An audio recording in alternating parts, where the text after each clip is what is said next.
Hola, ¿qué tal? Saludos, muy buenas y bienvenidos una vez más a Fútbol 360 Net Braining. Como digo yo siempre, no a mi canal, sino a vuestro canal.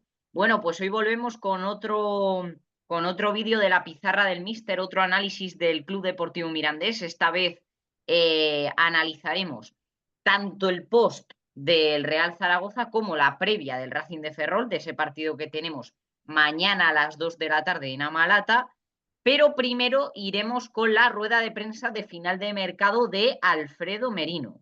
Recordemos que es una rueda de prensa muy esperada porque primero convocó una final de temporada y luego la canceló, entonces hubo mucho revuelo, entonces pues vamos a analizar un poco en general lo que fue la rueda de prensa de Alfredo Merino y las conclusiones un poco que sacamos.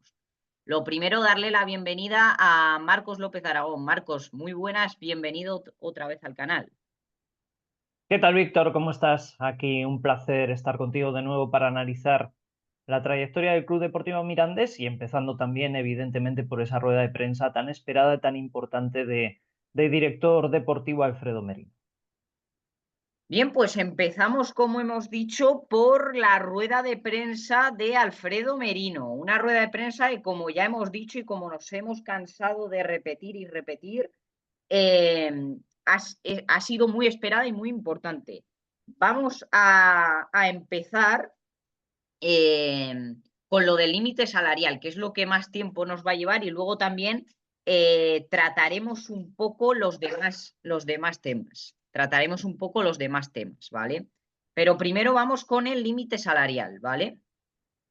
Empezamos diciendo que Alfredo Merino recalca, digamos, que la liga computa en el límite salarial a los jugadores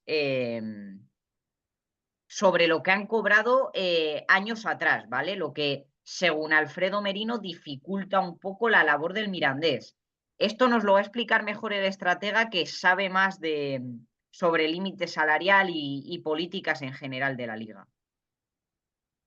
Pues en principio, mira, lo primero decirte que me pareció una rueda de prensa muy pedagógica, muy cercana. He visto un montón de ruedas de prensa de directores deportivos esta semana, variopintas todas, creo que con un nexo común, y es que cada director deportivo a su manera ha contado la realidad del límite salarial y de la normativa de control económico y financiero de la liga de la manera que más le conviene a cada uno de ellos, y me parece lógico, y además es que es lícito también.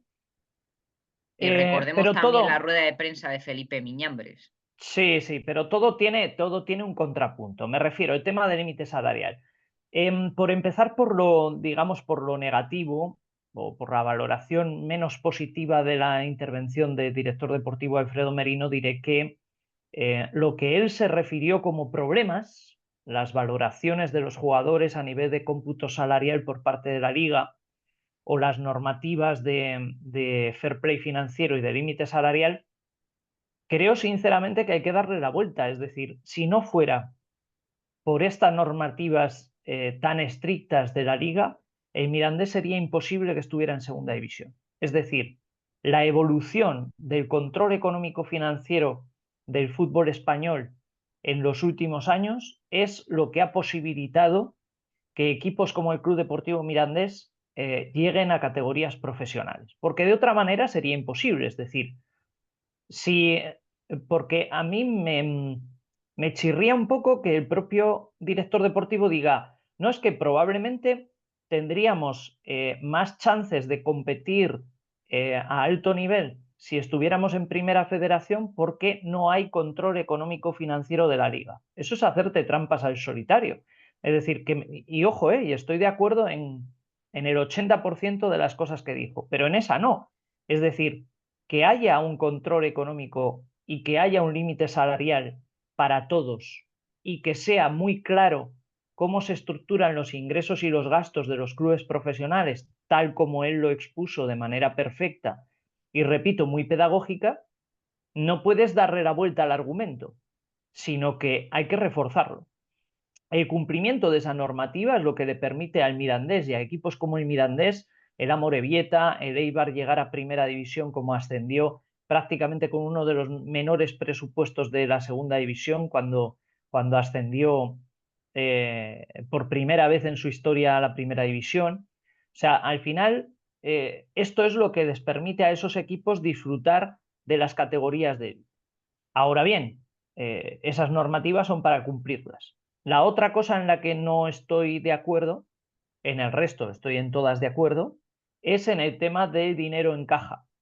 Vamos a ver, para que la gente lo entienda, Para que que la ahí es... gente sepa, para que la gente sepa que se ha dicho en las noticias además, el Mirandés tiene en caja 11 millones de euros, ¿vale? Vamos a ponernos en el hecho de que nuestro club tiene 11 millones de euros en caja. A partir de ahí explicamos.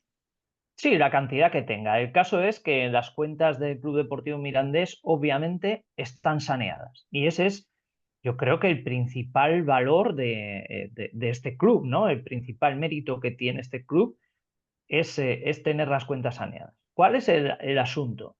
Que esto es como en las familias. No es incompatible gestionar las cosas bien, pero gestionar la escasez. Es decir, es compatible gestionar bien las cuentas y tener poco dinero. Manejar año a año poco dinero. Entonces, que el Mirandés en época prepandemia tuviera normalmente un resultado final de ejercicio de 2 millones de euros de superávit neto después de impuestos y ahora tenga 300, 400.000, 500.000 por los efectos post-pandemia, que entiendo que en un plazo de 3-5 años volveremos a los niveles anteriores, el hecho de que tú cada año seas capaz de generar beneficios en base a la explotación de tu negocio, sea un club de fútbol o sea una empresa, no está reñido con que tus ingresos anuales sean reducidos, sobre todo comparados con tus competidores. Entonces A no está ver, reñido lo uno con lo otro, es decir, tú también puedes ir tenemos que, ahorrando.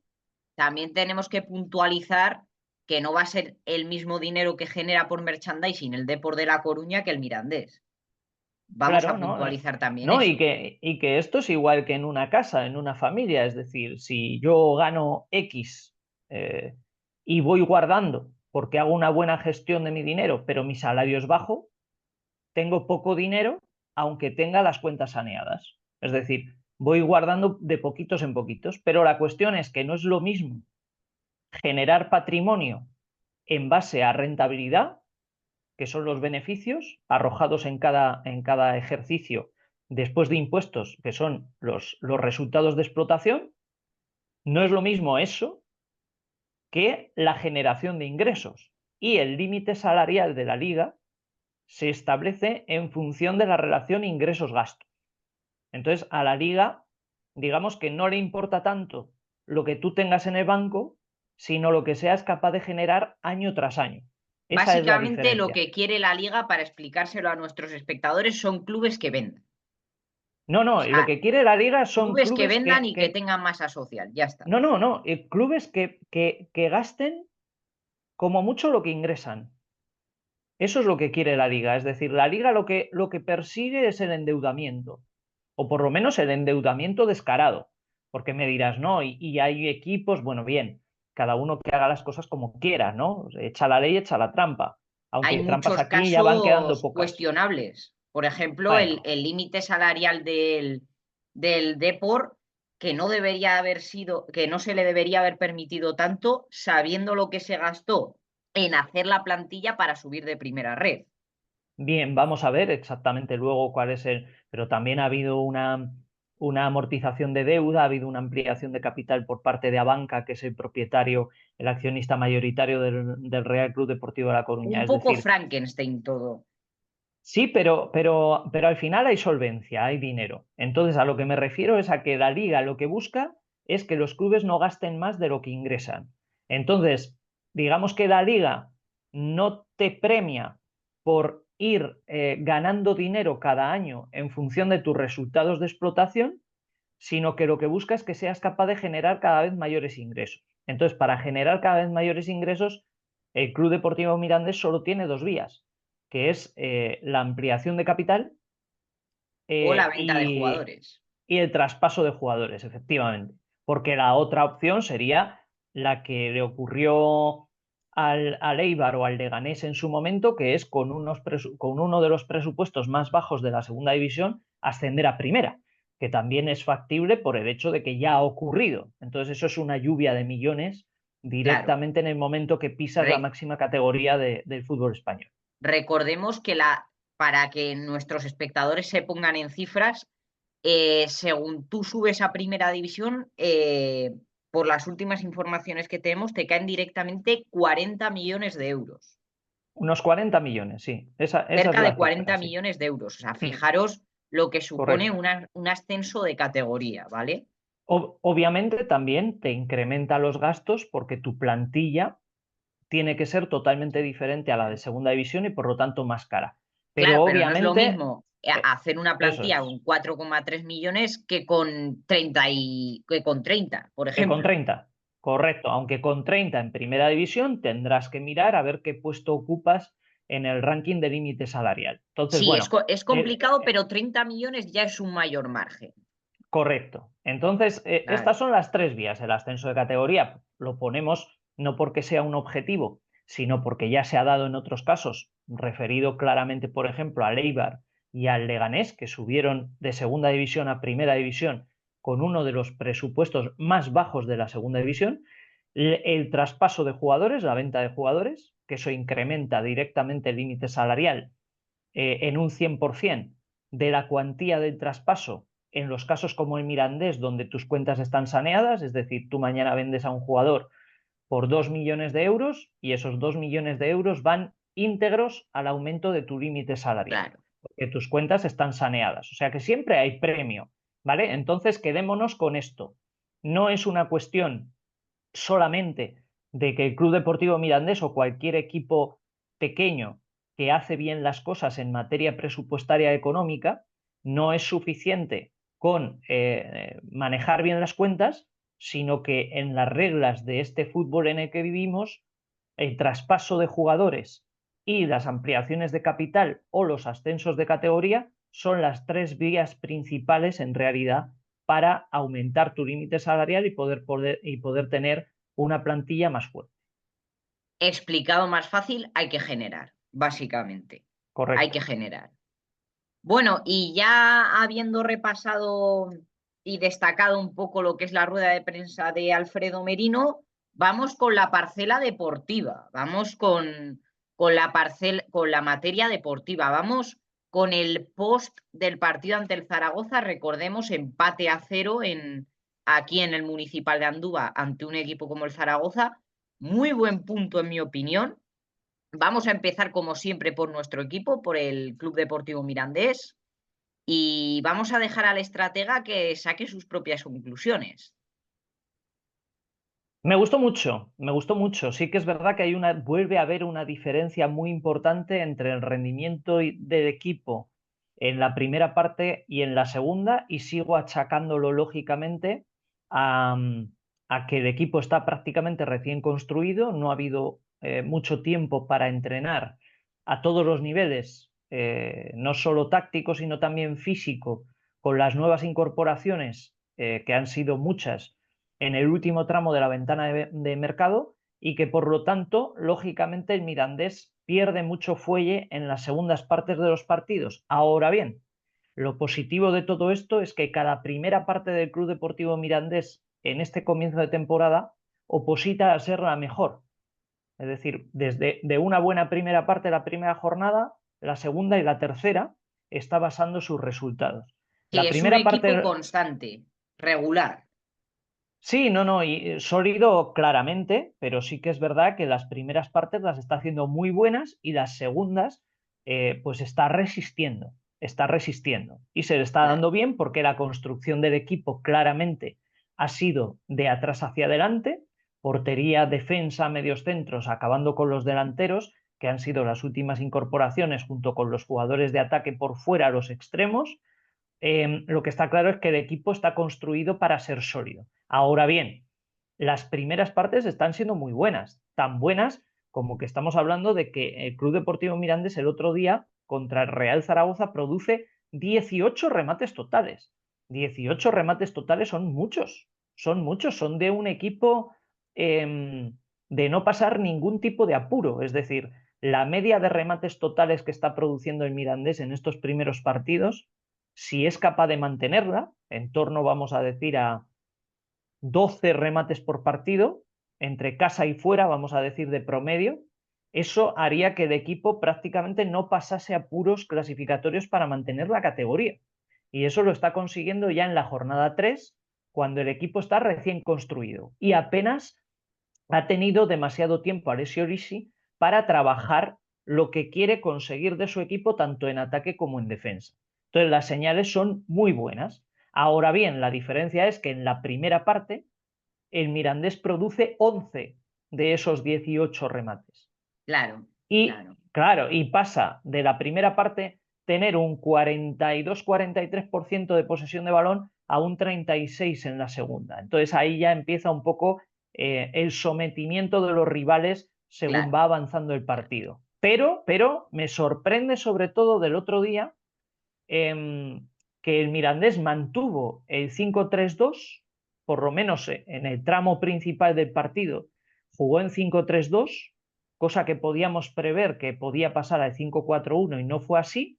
Y por otro lado, que dispuso a Alessio Lisi un bloque no bajo, sino medio alto, con presión a la salida de balón del Zaragoza y con las líneas muy juntas, pero con un bloque bastante más avanzado que el que acostumbrábamos a ver no solo en el comienzo de esta temporada, sino también en la temporada pasada. Y eso me parece también una buena señal porque muestra confianza. Es decir, cuando un entrenador de un equipo limitado que está llamado a pasar apuros o por lo menos a que su objetivo sea la permanencia.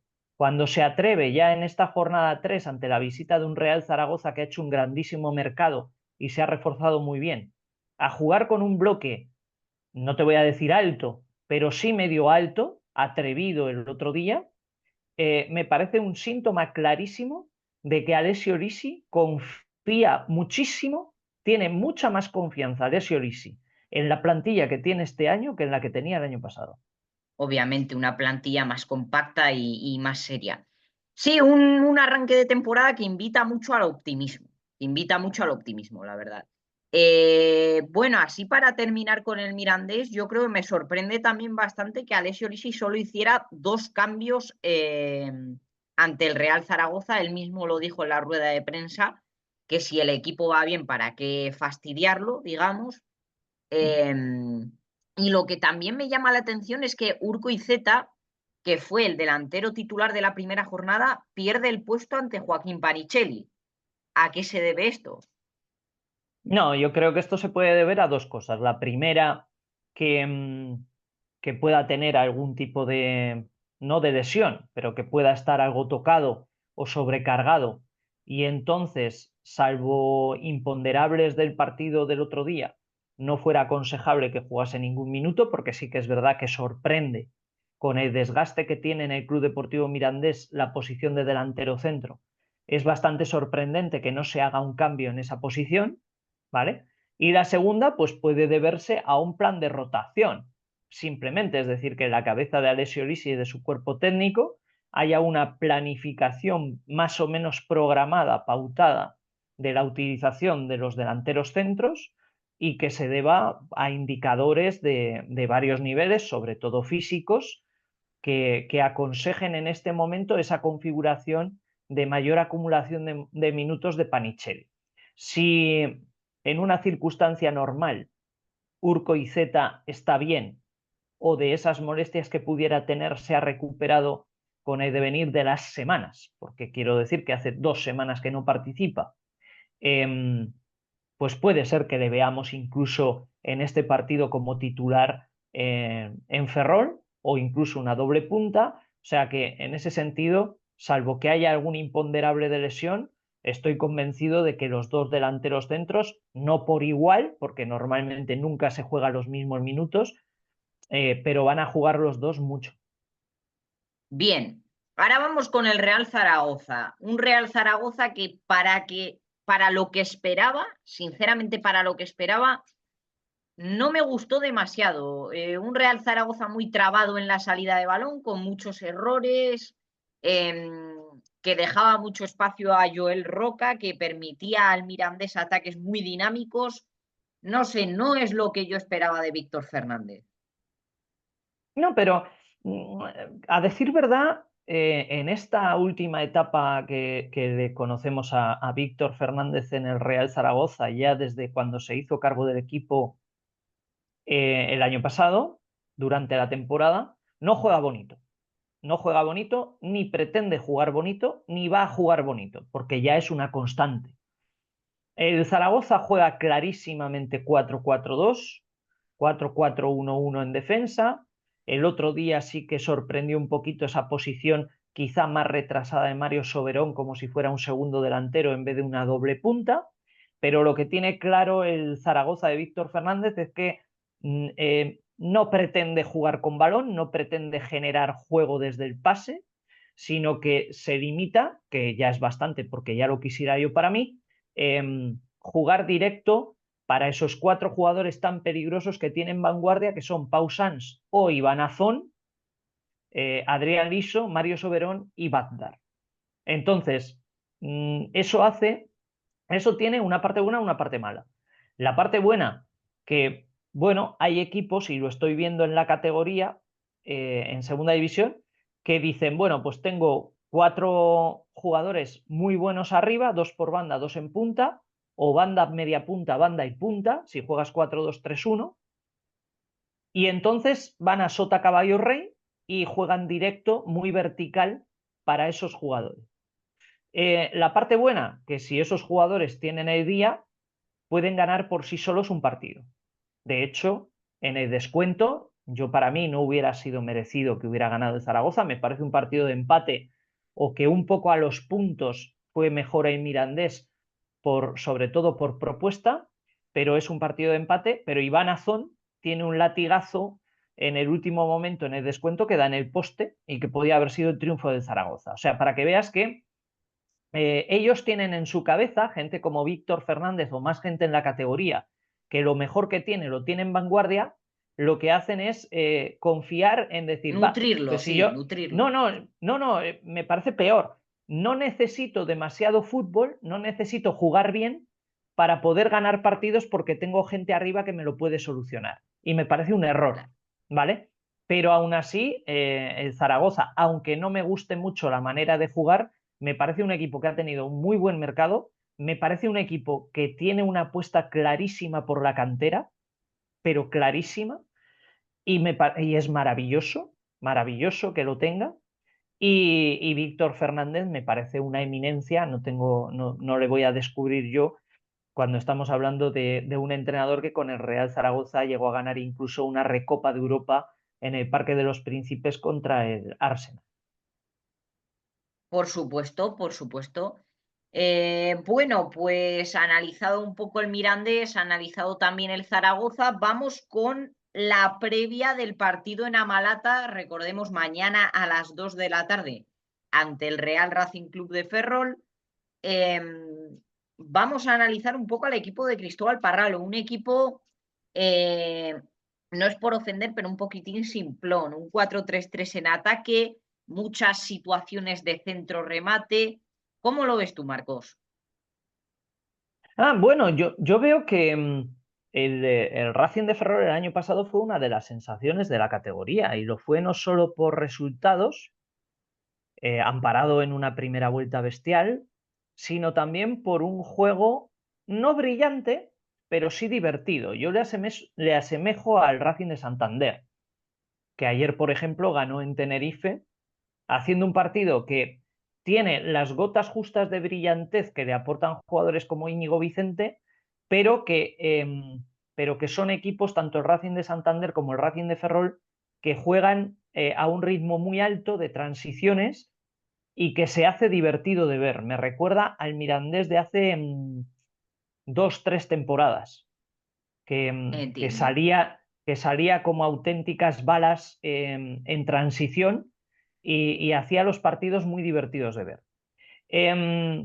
Cristóbal Parralo, que es un grandísimo entrenador, Carlos Mouriz, que es director general y a la par director deportivo de Racing de Ferrol. Recordemos, el dueño de Racing de Ferrol es el propietario o el accionista mayoritario de Estrella Galicia, un equipo que no es un cuento de hadas, que es un equipo con intenciones claras de consolidarse en el fútbol profesional y que tiene mimbres económicas y deportivas y de negocio para hacerlo. Me parece un modelo muy interesante, que no es casualidad que esté teniendo éxito. Y en cuanto a fútbol, pues lo que nos van a plantear clarísimamente es ese 4-3-3 en ataque, buscando sobre todo ataques muy rápidos, situaciones de desequilibrio uno contra uno en banda. Ya es un equipo que el año pasado volcaba su juego por fuera para luego terminar en situaciones de Sí, centro porque con lateral. Carlos Vicente y Nico Serrano tenían mucho juego por fuera. Ever Pena, Everpena también, ahora, Everpena, sí. ahora Bebé, o sea, ese tipo de jugador ese tipo de jugador que incorpora el Racing de Ferrol es de un perfil muy claro, Sí. de uno contra uno, extremos puros, capaces Va a ser un de partido desequilibrar. interesante, bonito de ver, Sí, sí. sí, sí, va a ser Muy bonito interesante, de ver. sobre todo yo creo que va a volver a jugar 5-3-2 porque tiene sentido teniendo en cuenta que el otro día contra el Zaragoza no cambió a 5-4-1, quiero decir de inicio, y que como el Racing de Ferrol juega con 3 por dentro, ataca con 3 por dentro, tiene sentido ese 5-3-2 para igualar 3 contra 3 en pasillo interior. Y luego lo bueno que tiene es que seguramente va a ser un equipo que nos va a dejar espacios, va a Claro. intentar llevar la Muy iniciativa del peligroso partido. también, Es muy peligroso, pero también al Mirandés le va a dar la posibilidad de poder atacar a la espalda de su línea defensiva. claro, entiendo. Pues bueno, ya he hecho todo, el análisis de la rueda de prensa de Alfredo Merino, el post del Zaragoza, la previa del partido ante el Racing de Ferrol en Amalata. Pues yo creo que damos por finalizado este vídeo de la pizarra del estratega, perdón. Muchísimas gracias, Marcos López, por estar otra vez con nosotros. Pues gracias a ti y seguiremos analizando esta temporada interesante para el Club Deportivo Mirandés y sobre todo en el conjunto de esta ultracompetitiva segunda división. Y a vosotros deciros que volveremos pronto con un nuevo vídeo de fútbol retro. No os voy a decir de lo que es, eso ya me lo reservo. Que muchísimas gracias de verdad, porque esto sin vosotros no sería para nada posible, que os aprecio muchísimo y adiós. Hasta la próxima.